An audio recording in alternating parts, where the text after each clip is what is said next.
Hey, this is Jake from Mito. I hope you're doing well. Today I just wanted to quickly show you some really easy data prep you can do in Python. I think a lot of people are somewhat intimidated by getting their data in and then getting it to a place where they can actually go and do some analysis with it.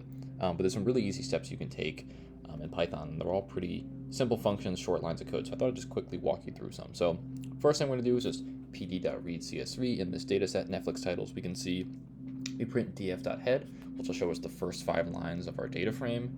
df.head will show us the data, as I said, so we can see here we have all the different columns and sort of what the data looks like. So a great way to get a feel for your data. Next thing I just want to look at is how many null values do I have in each column. So I'm using the isNull function and then putting a sum function on the end of that. We can see director has like 2,300, just over 2,300 null values. Cast is about 700, country, etc. The one I'm going to be interested later on is this rating. So the next thing I want to do is I want to get rid of these null rating values and replace them with zeros. So all I have to do is this simple function here. This is how we call on a specific column. So this is we're looking at just the rating column and replacing all the null values with 0, and that's an in-place replacement. This is a common thing you'll see at the end of functions. There's not a great explanation exactly for what it is, I mean there is one, but we'll skip over that. But just know that you have to use the syntax here. And then if I do the isNull function again on my edited data frame with replacements, we'll see that the ratings is at 0. So here there were 7 null values and here there were 0. So we replaced all the null values in the rating columns. Really important thing to do. Next thing I want to check for is just, do I have duplicated values? For some people this matters, for some people it doesn't. It's a really quick check. I'm just going to use this function here and print out the sum of it, and we can see there's 0. So we have no duplicated values. That's great, a really good step, so we can move forward here. Now I want to look at release year, which is a column that I want to filter on later, but I just want to understand when I do my filter what portion of the data I'm looking at. So I'm just doing a simple box plot for the release year column. We can see most of the values, the interquartile range is from, it looks like 2021 to, let's say, 2004, 2005. So what I'm going to filter on is just values from 2021, 2020, and 2019. So we can see I'm in a pretty good range there. I'm not ignoring most of the data by doing that.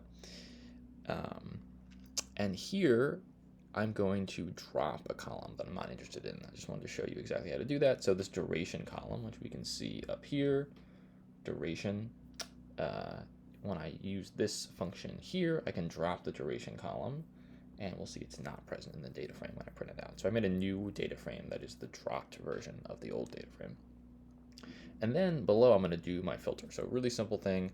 I just want to look at the data with a release year greater than 2018. So this is filtering on rows, not columns. So I'm filtering out all the rows where the release year is not greater than 2018. So we're looking at 2021, 2019, and 2020. And if I go down here, we've got our data set in a pretty good space. Another package I just wanted to show you that you can use to manipulate your data is MitoSheet. Nice thing about MitoSheet is you can just pass in the name of your data frame and you get this visual interface to do some analysis. So another thing you might want to do in sort of understanding and prepping your data is maybe create a pivot table to see your data. So what I'm going to do is I'm going to click our pivot button. Let's say I want to look at the different ratings, and then I want to look at the release year. And then I want to just look, I'll put ratings again here just to get a value count. I'll use the count operator here. And we can see the different ratings, how many of them we have for each year. So for PG, for example, we have 12 titles that came out in 2019. We have 14 titles that came out in 2020. And there's no titles that came out in 2021 for the PG value, for the PG rating. And the nice thing about Mito is that when I do an edit up here in this sort of visual way, it generates the equivalent Python down here. So I generated this code for the pivot table just by clicking in the tool. And there's lots of other things we can do as well. Like we already applied a filter, for example, but let's say I want to apply a filter by country. So I just want to look at the values that are for Brazil. Here we go. We filtered to our Brazil data set, and below we get the code for that. And I think the last thing I'll show you here is just I can make a really simple graph off this. So I'm going to click our graph button here. As my axis, I'll put ratings. Let's just graph the different ratings for the year 2020.